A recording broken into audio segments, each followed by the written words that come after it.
Welcome back, ladies and gentlemen, to another episode of the Ball Oasis Show. We are back for another week. It's the prime time of the season right now. I guess we're officially in Rivals Week right now, although it hasn't been very well marketed and advertised. I likened it to like the MLB's advertising. They don't do a very good job. Um, Kind of forgot about it, but we're here now, and we see some cool games this week. But we've got All-Star break, of course, right around the corner. All-Star teams will be announced on Thursday, and the trade market is officially going. As we saw yesterday, this is being recorded on Tuesday, January 24th. So on Monday, January 23rd, the first real official trade of the season took place. I guess not really the first trade, but the first trade with a little bit of meaning to it. Yeah, that will, have at least a little bit of an impact on how the season plays out. With the Lakers acquiring Rui Hachimura from the Washington Wizards for Kendrick Nunn. I believe it was 3 second-round picks. Is that right, Jacob? Yeah, 3. Yeah, so the Lakers, that's an interesting pickup for the Lakers, I thought, with the state of their team, with what they needed. Of course, Kendrick Nunn hasn't given them much at all this season. He has kind of been a meme on that team for underperforming. Of course, he sat out all year last year. Everybody's like, wait till Kendrick Nunn comes back. But now that he's back, he didn't do very much for that team. And Rui Hachimura is a guy, he's still very young. I guess both of the guys are very young. So maybe a change of scenery will be what's best for both of them. But Rui Hachimura, I know, just in the past week, put up like a 30-10-5 game, I believe. So he's got it in him to be a really solid contributor to that team. Jacob, what did you think of that trade? I like it. It kind of gives the Lakers some depth at the wing spot. I think he shoots 39% on catch and shoot threes, which is what they need, or he has the last few seasons, which is what they need. I guess I'll be interested to see how it fits when AD comes back.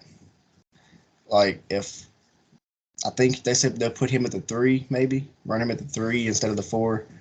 I don't think it just boosts the Lakers, a lot, but I like the fit so far. It'll help them get a few more. It'll help them, I guess, compete for the playoffs more. Yeah, and now is really the prime time for that for the Lakers. After beating Memphis in a close game on Friday, and then overcoming the 25-point deficit against Portland on Sunday, which was, as a fan of the team, was an all-time low. I texted Jacob that night, and I just said I'm done. That's all I could text him that night. I was going through it, but yeah, the Lakers have put themselves in an okay position to. They will probably not be able to avoid the play-in at this point, especially with Anthony Davis still probably a week out or so. But they've turned things up a bit. Their defense looks pretty good, and they're knocking down their shots better than they were at the beginning of the season, of course. So the Lakers are headed in a good direction, I feel like. Are they a contender at this point? No, they're still not a contender, but they're a team who will be there come play in time, I feel like, which is, way better than what they could say at the start of the season. Yeah. So, yeah, shout out to the Lakers also for just breaking the market open. Ever since the Rudy Gobert trade over the summer, the market has been broken. The trade market has been so broken as to where GMs have unrealistic expectations for what they can get for players. Like, we saw the report today that Toronto supposedly declined 3 first-round picks and whatever player compensation for OG Anunoby, which OG Anunoby is a great player, and he's definitely worth a first-round pick or 2. But 3 and player compensation, Masai Ujiri, he must be playing a different game than what we think, because it's hard out here right now in this trade market. It had to be like a G League player as a player coming. Well, they got to make the money match, and OG makes like up around $20 million a year. So, I mean, what's the deal? I don't know.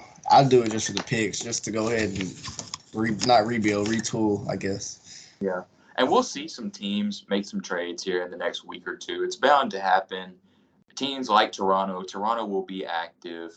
Teams like Miami will most likely be active. The Lakers will still be active. Portland. Teams who are kind of in no man's land, I guess, and the top contenders too will probably make small tweaks here and there to try to finalize their rosters going into the postseason. But yeah, the trade market is finally broken open, which is the best thing that I can say right now. And so hopefully for the next episode, we'll have more to talk about in that regard. I think it's But like 2 weeks left to the trade deadline, or a little over 2 weeks. yeah, I believe February 9th is the official Yep. date. February 9th is the official date. But yeah, we're going to get into these top 10s. January top 10s are going to look very different than what it did in December. It's been a little over a month since we've done these. Some teams have definitely gone on some hot streaks. Some teams have lost a good bit of games. I feel like at this point, though, halfway through January, we get a pretty good sense of who's going to be at the top. Don't you think, Jacob? We know who's going to be like top 3 or 4 in each conference. Yeah, I can say 3 or 4. I just think the top 3 and 4 will separate a little bit. Like it'll be close. Like between each other. Yeah. Like not. I don't think nobody's just gonna go take away each spot. Like go take the lead on it. It'll be real close. Except in the West, I think the top 2 in the West are set right now, in my opinion. Yeah, Denver and Memphis are going to finish the top 2 in the West. And I can't say the same for Sacramento, who currently sits at 3rd, just because it's Sacramento, and you always have to have your reservations with them. But they have a pretty solid lead on the 4 seed right now with the New Orleans Pelicans. But yeah, the top two in the West are set. I think Boston will be the 1 seed in the East, and you have Philadelphia and Milwaukee, who I think will flip flop throughout the rest of the season for the 2 and the 3. Yeah. And then after that, in the West, going back to the West, 5 through 13 in the West is separated just by a few games. So that hodgepodge will get worked out some way or another. So, but let's get into these top 10s. I think that's why our list will be pretty different today, because of that hodgepodge. There's so many teams with similar records where we could go any direction with these. So, Jacob, you go ahead. You give me your number 10 to start these lists. I have some honorable mentions I just want to throw out there. All right. Yeah, do that first. I have my honorable mentions of the Dallas Mavericks and the New York Knicks. We're going to talk about them kind of here and there, record-wise, but they're still kind of playing at a okay level, close to 500, a little above 500. But so my number 10, I have the New Orleans Pelicans. They're currently at, I think, 26-20, around that range. They have the 10th best offense, the 8th best defense, which, considering the injuries they have, is still kind of impressive, the few injuries they have. And another thing that stuck out to me, they are second in steals per game, which I guess is understandable, but they've had a skid of 3-7 in the last 10. So they're kind of falling off with Zion being out. But, CJ's doing what he can do, keep him afloat. Guys like Najee Marshall stepping up. So I just think they kind of barely in the top 10, but they got the spot for now. Yeah. The Pelicans are my 10 as well. I have the Pelicans at 10, and I really toyed with, kicking them out because of what you said. They've been 3-7 in their last 10. Albeit, of course, Zion has missed a lot of games, but they have lost a little bit of a spark, I feel like. And that probably comes with, players being in and out of the lineup. Yeah. But we've seen CJ cool off from where he was about 2-3 weeks ago, where he was having his 40-point games and shooting the lights out. That team in general was shooting the lights out for a vast majority of the season. And that's kind of went downhill a little bit over the past 2 weeks or so. But they're still a solid team with a solid foundation. They're going to stick to their culture. They're going to play the way that they play and impose their will upon teams. Like you said, they're second in steals. So they've got, Jose Alvarado, Herb Jones, Trey Murphy's become a solid defender. They've got the defensive prowess. My gripe with the Pelicans, and this was something that I thought would be a luxury for them, actually. But we've seen Jonas Valanciunas kind of play himself out of the lineup some nights. And sometimes it's inevitable with matchups, but sometimes it's just his play. And so that makes me a little wary of the Pelicans' depth, especially if they're going to have some injury issues going into the postseason. And we know that Brandon Ingram hasn't played in a long time, and I think Brandon Ingram coming back with Zion will definitely shore up some of that. But until we see that, you're running a starting lineup right now of CJ at point guard. You've got Trey Murphy at the 2. You got Herb Jones at 3, Najee Marshall at the 4, and Valanciunas at the 5. Yeah. That team's not great. That's not a great team. The starting lineup is okay, but then off the bench, you've got Jose Alvarado, Devontae Graham, and Larry Nance Jr., and that's about it. So they need to get their guys back healthy if they want to, have a successful season. But they're going to be here at 10 right now because, like you said, they're still fourth in the Western Conference. They're still sitting up there despite the injuries that they've had. But they definitely have fallen off a little bit for me as well. Yeah, I'll go ahead and get to my number 9, though, as well. This may come as a shock. This number 9 may come as a shock because this team has been red hot lately. This team has been super red hot, sitting at 27-19, third place in the Western Conference. I've got the Sacramento Kings at my number 9. That may seem kind of low, but like I said a few minutes ago, I just have some reservations. I just don't feel I still don't feel great about it. The Kings have the second best offense in the NBA, and they scored the most points of any team in like the last 40 years. They score over 120 points a game, which is insane to think about. They've got like a top 5 pace. They shoot the third best field goal percentage. Domantas Sabonis is going to be an all-star. Funny thing I saw the other day, I was just scrolling on Basketball Reference. Domantas Sabonis is currently 5th in the MVP tracker. He's 5th over guys like, I think he passed up guys like Devin Booker. Well, not even Devin Booker. What am I talking about? Like Ja Morant and, guys who you would really consider. Like, who? Did he pass KD? Yeah. Because of his injury, for sure. But Domantas Sabonis, is up there with the names like Giannis and Joel and Jokic and Luka, which is kind of crazy to see. But, Sabonis is having a great season. The Kings are the 3 seed. Yeah. De'Aaron Fox could likely be an all-star as well. Their offense is really great, and I think Mike Brown should definitely get some votes for Coach of the Year for what he's done with that team so far. Yeah.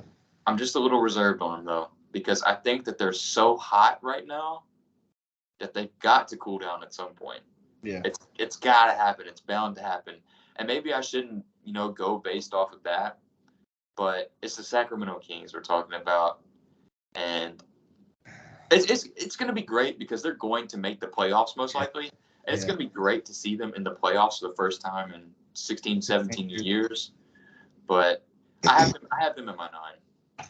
Yeah, I think the playoff drought will end, but I don't think they'd go anywhere in the playoffs unless it's an upset. But my number 9, this team started out slow but kind of picked it up lately. I have the Miami Heat. They are 25-22, 6-4 of the last 10. They're 24th in offense, which kind of is not very surprising, but they're 7th in defense, 3rd in steals. And I think my biggest thing with them is watching them kind of here and there is like the consistency of it, because they have some guys have really good games and then they don't show up like the next 2 or 3. Like Kyle Lowry have, not much, but like 15 to 18 points and then barely anything the next few. But how they started out at the beginning of the season with all the injuries they've had, which they've had a big problem with them, I think they've really been able to step it up a notch, like how we thought they were. Like before the season, we thought I think they're the 6th seed right now. I think we had them at close to where we had them at preseason. So they've really shown that they could, not compete. I don't think they're gonna not be a contending team this year, but one of those trustworthy teams that'll be in the playoffs. You don't think the Heat can be a contending team? I don't know. Like I want to trust Miami. Like I want to trust Jimmy, Eric Spoelstra. It's just the other teams above them. It's hard, I guess. Just a few other teams above them, but I guess the playoff experience, the trust we have in them, they could be. I think it's just kind of hard to say right now. Yeah. Well, I'll say the contenders, but they're not like the higher tier contenders. They're like a tier 2 contending team. Yeah, tier 2, tier 3, maybe. Yeah. Okay. I'll go ahead and talk about the Heat as well because I have them at my number 8. Kind of like what you mentioned, and I'm sure we've said this so many times before, so it may sound like a broken record at this point, but the Heat are just a team that you can trust. Yeah. So, like I just mentioned with Sacramento, they have a track record of being a team that, you can't trust. But the Heat are the exact opposite with Eric Spoelstra, being the head coach, with Jimmy Butler being your lead guy. Those are guys who I believe in come down the stretch of the season into the playoffs, regardless of what number seed they get, whether it be 1 through 6, they're going to be a nightmare. They're going to be a nightmare for whoever they play in the playoffs. And we've seen them be linked with, D'Angelo Russell and Fred VanVleet, guys who could potentially take over their starting point guard spot. I don't think they need that. I think they have their starting point guard already, and it's not Kyle Lowry, it's Gabe Vincent. I think Gabe Vincent is the perfect starting point guard for the Miami Heat. Now, if they want to go out and get D'Angelo Russell or Fred VanVleet, sure, go for it. You can do that. Those are guys that you'll have to pay in the offseason. Right. But, you can do that if you need that extra scoring punch. But if all their guys are healthy, I don't think they need that, honestly. Do you still think they need somebody at the 4? Or like the power forward depth, I guess? That's the thing. The Miami Heat need wings. The Miami Heat need wings more than anything. So I think they should be one of the teams asking about OG Anunoby. Imagine if the Heat had OG Anunoby, how good would they be? They would be really, really good. Or if they could go get like a Jaden McDaniels from the Timberwolves, or I've seen his name come up lately too. Go get Jared Vanderbilt from Utah. These would be great guys to have because the Heat are a small team. They run a really small lineup. They're going to be a solid defensive team because they're gritty, but there's only so much you can do with the size that they have on the court, which can, become a problem if they play a series against a team like the Bucks, who rebound really well and block shots, or a team like the Celtics who have great positional length, So the Heat have the makings of a team capable of a stretch run, and I believe in them. So I'm going to put them at number 8. Yeah, like I said, if they're fully healthy in the playoffs, I don't think any team wants to see them, especially in the first round. But like I said, just deep in the playoffs, I don't know. Like they could get to the second round, maybe depending on the matchup, but we'll just have to see. I think you might be underestimating them a bit. I mean, I don't want to. It's just the other teams. Like I might be overestimating the other teams, then just a few teams above them. But we'll have to see. Who's your number 8? My number 8, I have the Kings. So we flip flop. Yeah. So like you said, they're not very trustworthy, even though they've been fun to watch this year. I think they're 29-19, or close. I'll say their defense is horrible, like very bad. They can't play any defense, but their offense, the hand dribble handoffs and everything, Kevin Huerter really helped them out this year. Harrison Barnes has been a sharpshooter for some reason lately, which he's always been able to shoot, but it's been bad lately. They're just fun to watch. Sabonis getting triple doubles, double doubles, but like you said, I don't know how long it'll last. I think they'll still stay in the playoff, like out of the play-in, but I don't know where. I think they might end up falling because, like I said, they might have to fall off eventually. Yeah. Another thing with them is they remind me a little too much of the Portland Trailblazers. They remind me a little too much of them with the no defense, relying solely on offense.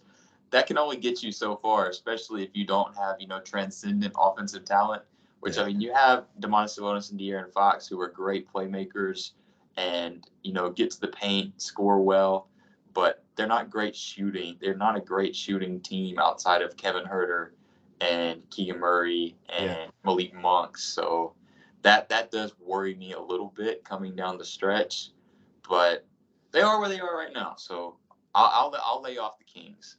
I doubt though that there's anybody who watches this that gives a care about the Kings though. If you do, shout out Kings Nation, like the beam. I'm all the way with it. Yeah. Go ahead and give me your number 7, Jacob. My number 7, I have the Brooklyn Nets. If they didn't have the KD injury, they'd definitely be higher in my opinion because they were very hot before he got hurt. They're 5-5 the last 10, 9th in offense, 6th in defense. Just 2nd in 3-point percentage. I think with them, they had that. My thing, they had the stretch of games. I think they were 0-4, and then Kyrie started actually playing like the leader of the team, and he's been kind of carrying them. Like I said, I wish they were still at the top. It's just the injuries have hurt them this year. Ben Simmons is not what kind of either of us expected right now, which I mean it's understandable, but I think if he picks it up, if he kind of somehow plays better, I think it'll keep him in. But like I said, they're just leaning on Kyrie right now to kind of keep him afloat while KD's out. Yeah. Brooklyn is my number 7 as well. Did you give their offense and defense? Yeah, ninth offense, sixth defense. Might Yeah. be a little off. I think I mentioned this in the December power rankings. The defense has still been really good for Brooklyn, which is going if as long as their defense is that good, they're going to be a top 6 seed in the Eastern Conference without a doubt. Even if Kevin Durant, misses, 2-3 more weeks if he has to. But like you said, Kyrie has been really good picking up the slack, showing that he can be the first option on a successful team. Maybe, of course, you'll need Kevin Durant if this team wants to, compete for a championship. But as for right now, Kyrie's done a good job stepping into that role. We've seen guys like T.J. Warren step up their game coming off of injury. We've seen Steph Curry have some good games, and the Nets are a team. I want the Nets and the Heat to play so badly in the playoffs because they're like polar opposites of each other. So I feel like something's got to give in that matchup. Think about that. Who would you have right now in a matchup between Brooklyn and Miami? You got offense versus defense. Healthy. I guess you can't even say that though because Brooklyn's defense has been so good. Yeah, healthy. I'll probably take the Nets right now, but I think it'd be a good series for sure. Yeah, and like you said about Ben Simmons, he hasn't been great. I still think that we haven't seen the best of Ben though this season. I think that he's going to show up. I think that he's going to really play a big role coming down the stretch, and it's not going to involve him scoring over like 12 points a game. Probably he's not going to do that at this point, and nor does he have to on that team. But he's going to play his role really well. I saw something the other day that said Ben Simmons might be one of the most glorified role players of all time, which it's true. It's true. And of course, he was meant to, like coming out of college, he was expected to be something greater than that. And I get that, but it's kind of like the Andrew Wiggins thing where you place that stigma on a guy, and when he doesn't turn out that way, you think that his career is a waste. Or Ben Simmons provides very valuable defense and playmaking for the Nets. Now, the not looking at the rim thing, we can talk about that as a negative asset for sure. And of course, I admit that Ben Simmons has his flaws. I'm a Ben Simmons guy, but I admit he has his flaws. But I see the good in Ben Simmons as well. Yeah, I'm definitely not a Ben Simmons guy, but I do know he can play better than he's playing right now. Yeah. Go on to your number 6. You might have number 6 too. Probably. My number 6, I have the Cleveland Cavaliers. Yeah, I got Cleveland at 6 too. 5-5 the last 10, 11 offense, still top defense, number 2. They've kind of slowed down. I know Donovan Mitchell's missed time lately, and I guess like the Evan Mobley stuff, like the jump he was supposed to take or projected to take, he's not kind of where people thought, I guess, or the level. But I still think they're a good team. Like I said, they just had a skid lately and have not been very good. Or I'm not saying not very good, but they've cooled down from that, great stretch they had earlier in the season, or since the last time we've done this. But I still think they're a playoff team that could make some noise. It just kind of depends on who they match up with. Yeah, I've got Cleveland at 6 as well for a lot of those same reasons. And I don't know why. This may not even be true. I may not even believe this, but it just creeps into my mind that we might have seen the best that Cleveland is going to play this year. Yeah. Because of how good they were the first 2 months of the season. Mm-hmm. Offensively, they were really, really good, which is an understatement with how well Donovan Mitchell was playing, with how well Jared Allen and Evan Mobley were playing, with how well their role players were playing. Right. Darius Garland hasn't shot the greatest this season, but he's been, good in his role. Of course, he's most likely still going to be in that All-Star conversation. I don't know though. I'm kind of torn on Cleveland right now. Yeah, they kind of, I'm not gonna say fell off out of nowhere, but they just kind of, because they're still good. That's the thing. They're still winning games, but there's not a real reason to talk about Cleveland right now as they're doing something crazy, other than Evan Mobley having 38 points the other night, which was pretty crazy. Yeah, they just I agree. I think that was the highest level, which I mean, it's a great level if you can play like that. But I just don't know. Like, I don't know where I stand on. Like I've been high on Cleveland all year. I'm still pretty high on them, but it's kind of I've come back down a little bit on them. But I don't know. I just don't know what to expect from them when it matters most. Yeah, and by no means am I saying that I expect them to go on a losing streak and end up in the play-in. So I don't expect that to happen at all. I really do expect them to play in that 4-5 matchup against either Miami or Brooklyn or even Milwaukee kind at this point. Although I don't think that will happen. Yeah, we've been talking about that a lot. Yeah, I don't know though. I've kind of hit a wall with Cleveland, and maybe that's my own doing, like I said, because I want them to be in that upper echelon with the higher Eastern Conference teams like Boston and Philadelphia and Milwaukee. But I just can't. I can't pretend like they are, I guess. I've seen a lot of like media, which I try not to pay attention to that. They've had Cleveland up there with like Boston and Milwaukee. It's like the top 3 teams in the East. Yeah, see, I can't do that. And yeah, I think they're in the second tier is just weird. Like they're kind of it's weird. Like it's weird to kind of judge where they're at. I don't really know what else to say about Cleveland. I do think that it benefits them that they play in the half court. They're last in pace. They run the slowest pace in the NBA, which is it might benefit them coming down the stretch when the game slows down into the half court, especially with their 2 big guys underneath. So I guess that's one positive thing I can say about them coming down the stretch. But I think this is something that we knew all along, with their lack of experience, especially in the postseason, and with how young that their core is, with JB Bickerstaff as their coach as well. I think we just got to that point, though, and we're here now, and it's just kind of Cleveland. They're here, and I want to root for Cleveland, but I can't be realistic and put them over one of these top 4 teams, really. Right. Now, Cleveland could very well win a first-round series, but past that, I don't have any belief. Cleveland's a really good team, though. Yeah, like I said, I still think they could, make some noise in the playoffs. It's just I don't know. I'm not pushing it as much as I was. Do you have Milwaukee at 5? Yeah. Yeah.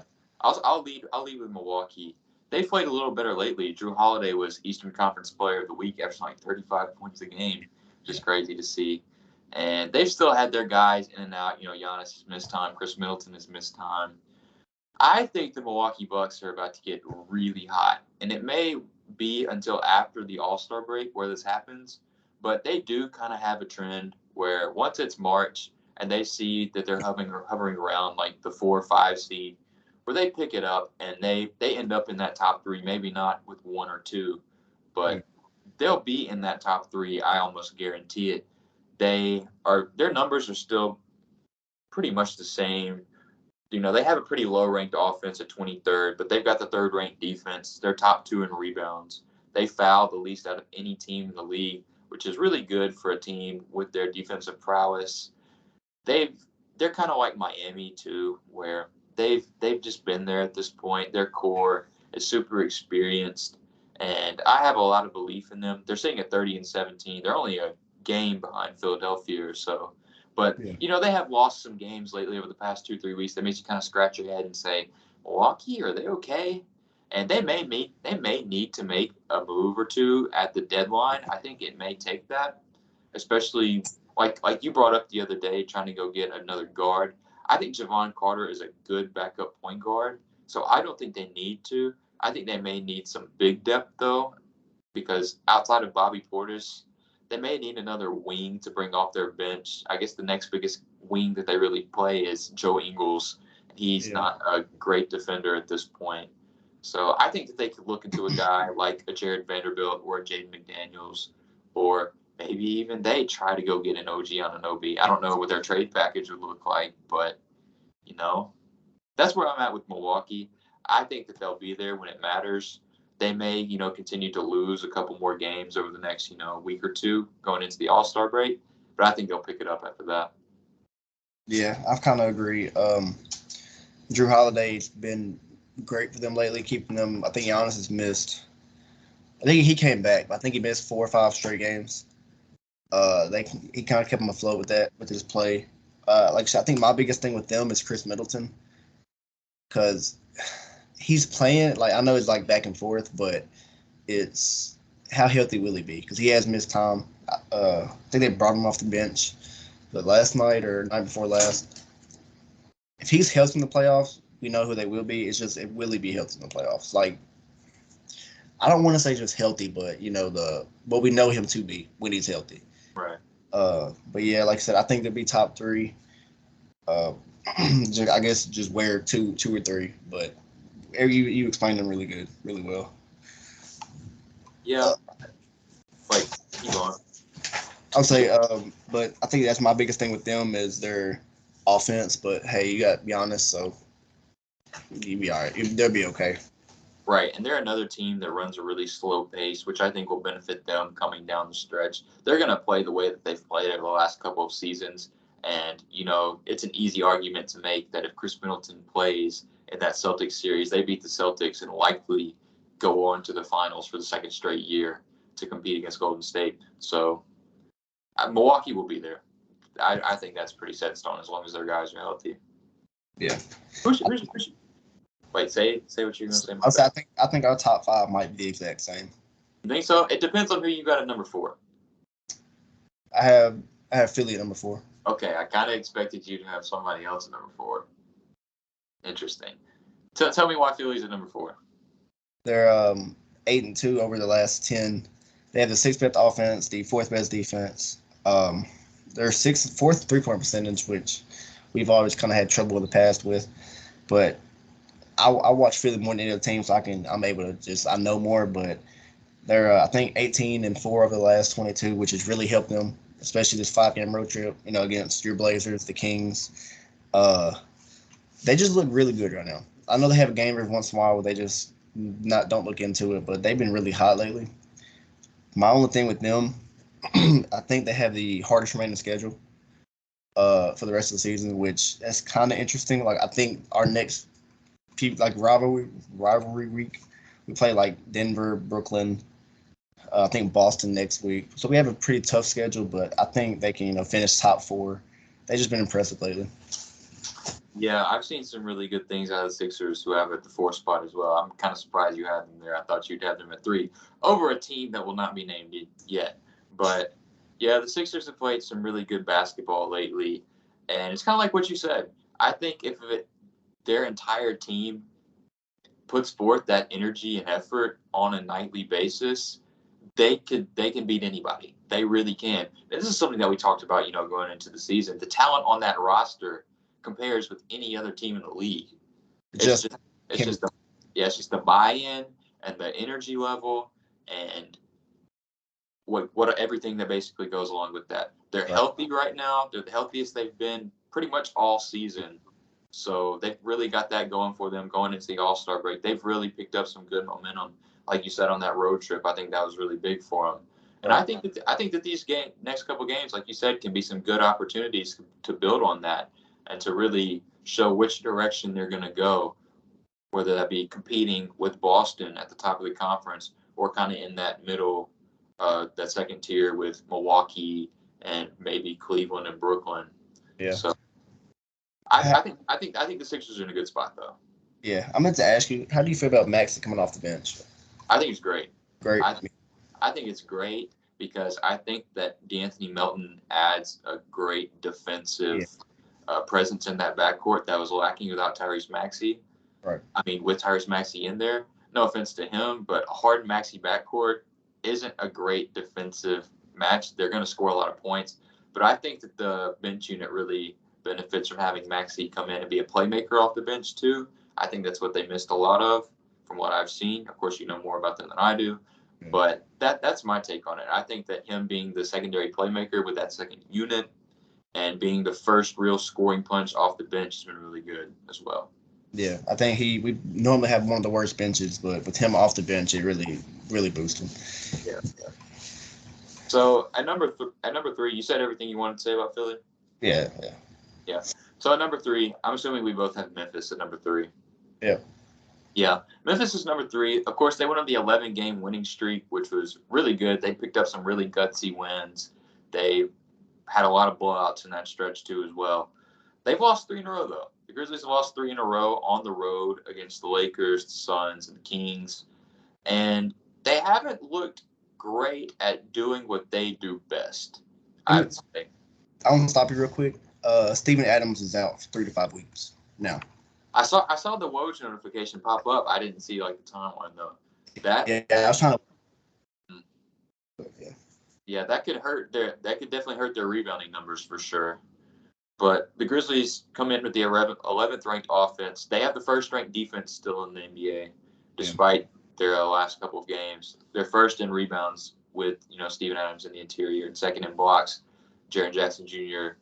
leading the league in blocks, missing like 2 months of the season almost, which is crazy to think about. They've got 2 guys right now that will probably be first-team all-defense. Jaren Jackson Jr. will be there for sure, and Dillon Brooks will likely be there as well. The 3-game slide is not something that I'm necessarily worried about. I'm not too worried about it because they did play really close in 2 of those games, despite really trailing that Phoenix game for a while. I mean, they played close in that Kings game until the fourth quarter, and the Kings shot the lights out in that game. The Grizzlies, though, I think we know the formula that it will take for the Grizzlies to win at a high level. They have to knock down shots. The Grizzlies have to knock down shots to be successful. If they don't knock down threes, they're going to get open 3-point opportunities. Right. And they have the guys capable of making them, but it has to be on a consistent basis. And that's something that they've struggled with because they've got the team chemistry, of course, and they've got the culture. They know how they want to play, and they impose their will. They play fast. They get on the break, and they play great defense. They play great on-ball defense. They play great defense in the gaps. It's just I'm still unsure what level of success they can accomplish with their inconsistent shooting, because we saw last year they were a bottom 5 3-point shooting team in the league. They've been better so far this season, which has resulted in a lot of success for them. But, over these past, 3 games or so, it is a thing where the Grizzlies shoot way worse from 3 on the road than they do at home. Yeah.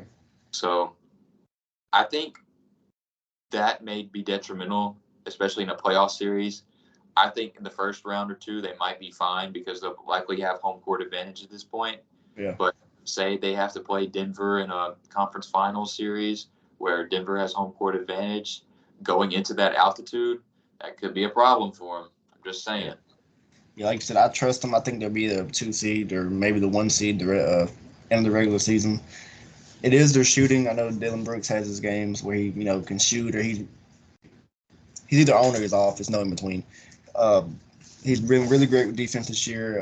Ja's doing putting MVP level performances. Like you said, the shooting. I think when it comes to playoff time, they'll be fine in the first round, maybe the second. I think it really just depends on who they play. Because obviously you got teams at the bottom of the West like Golden State. I'm not sure where they're at right now.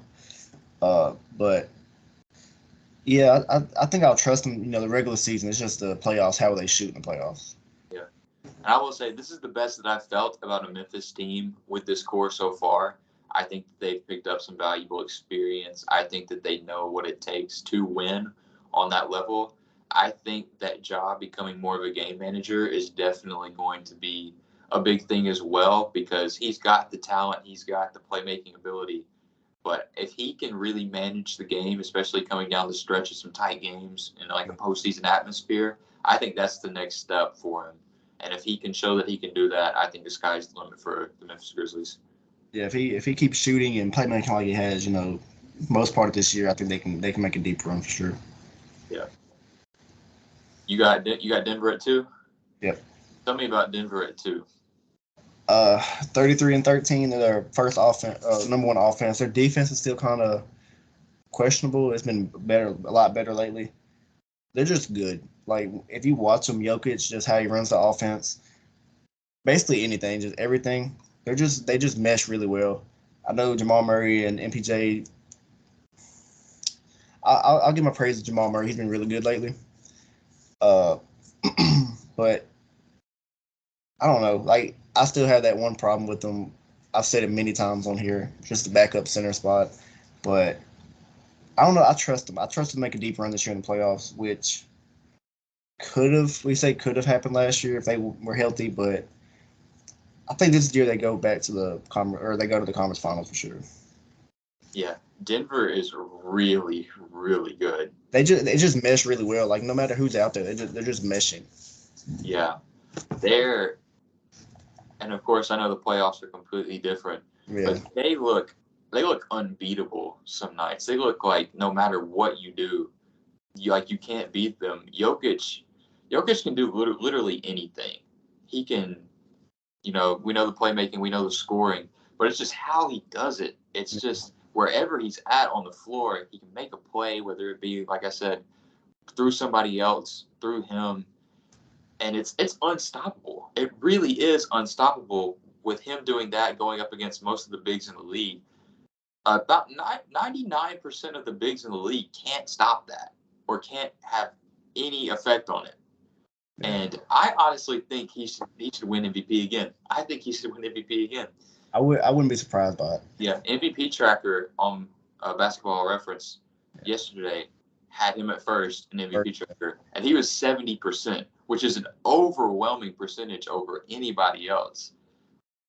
I'm interested to see how that plays out. But like you said, Jamal Murray's been really good. Michael Porter Jr. had some really good shooting nights. They shoot the ball so well. They're first in field goal and 3-point percentage by a wide margin. Of course, that's something that can falter, like I said, with Memphis as you go on the road. I think Denver's home court advantage is going to be really key for them, which I think that they'll be able to lock up. I think Denver will be the 1 seed in the West. It's just that lack of, like you said, Denver hasn't gotten to the conference finals yet outside of the bubble. Yeah. Which I still have some questions about them in the postseason. Like you said, their interior defense isn't great. They are like bottom 5 in a field goal percentage at the rim by opponents. So that may be something that causes them to make a move over the next week or two. But there's other than that, I've said before, there's nothing I can say bad about Denver. They're really, really good. They're really well coached. They're just really well orchestrated. This team is very well put together. KCP, Bruce Brown, I can't say enough how great those additions were. They're a really good team. Yeah. Been one of the hottest teams in the league, for a while now. Yeah. Hey, just wait till they show up in Philly on Saturday. We'll see. I think that'd be a great game. Yeah. I'll let you go number 1 first. But oh yeah. At number 1, we have the Boston Celtics. Yeah, Celtics I think have been number 1. Have they been number 1 in each of these so far? I think for me they weren't. Yeah, I think the first one they weren't 1 in mine. I think I had Milwaukee 1 in my first one. Yeah, the Celtics sitting at 35-13. They have lost a couple of games lately, but I'm not worried about that. It's just an off night here and there. 3rd-ranked offense, 5th-ranked defense. They're first in free throw shooting, first in assist to turnover ratio. Robert Williams has gotten back healthy, which has been really big for them, bolstering their depth in the interior. So they've got basically their team back right now. Yeah. And they're a team, too, that I think could make a move at the deadline for like a wing. They've got Danilo Gallinari just kind of, sitting on the bench right now. Yeah. He's injured, so they could try to do something with that with his contract. The Celtics, I'm interested. I want them to play Milwaukee again. I want to see a full-strength matchup between them and Milwaukee.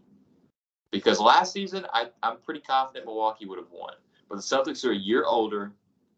They're fully healthy because we know Robert Williams was hurt also last year in the playoffs. It'll be interesting to see. Do you think they should go? Do you think they should go after another big? Not really a big. I think they should go up for like a wing, a defending wing. I know they've been linked to Jakob Poeltl, but they've had Blake Griffin starting some games at center. Yeah. So that's like my only thing. Like if Rob and Al sit, or Al's the 4. But yeah, I think the wing would probably be the biggest thing they would go for. Like I said with like Miami, and I think I said it with Cleveland as well. like a Jared Vanderbilt type or an OG Anunoby type, which would be every team's dream, really, or even like a Jared Vanderbilt, Jalen McDaniels type. But I'm getting my words mixed up. But I mean, those type of players could fit on any team. But I'm thinking with Boston, especially, you've got Jason Tatum, who's a great wing defender. You've got Jaylen Brown, who can be a great wing defender. Think about their bench, though.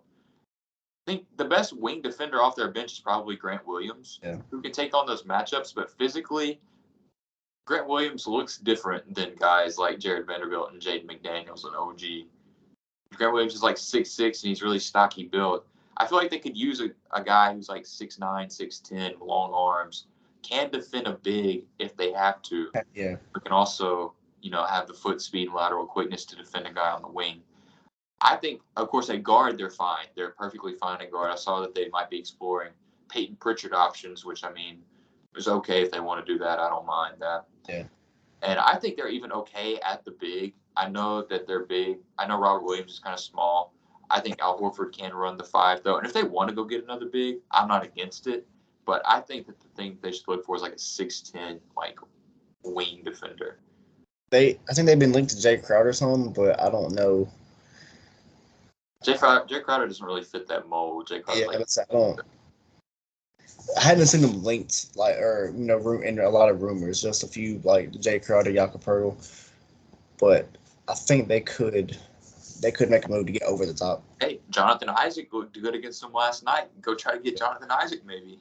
Yeah, I think 10 minutes and 10 points in 9 minutes, which is impressive after not playing in almost 3 years. But yeah.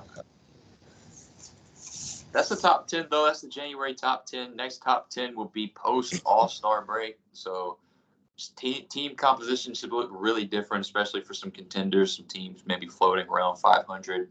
So this list will probably look very different once again.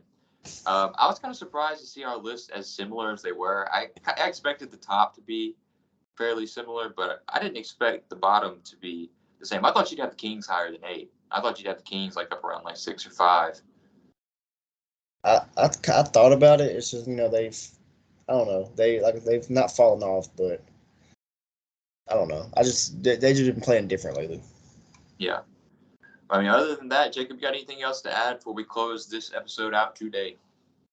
I think that's it. Hope to see more trades before the next one. Yeah. Be on the lookout for the trade market. I expect trades will be made before this next episode. Maybe not anything of a large magnitude, but it's gotten going. I think the ball's rolling. I think they said the last week of January 1st of February is where the most trades happen, like the most moves happen. Yeah. So other than that, you got the All-Star teams reveal on Thursday. We'll be looking forward to that. Yeah. But other than that, there's nothing else to say. Guess we'll close out for now, and we'll see y'all next week. Peace out, everybody.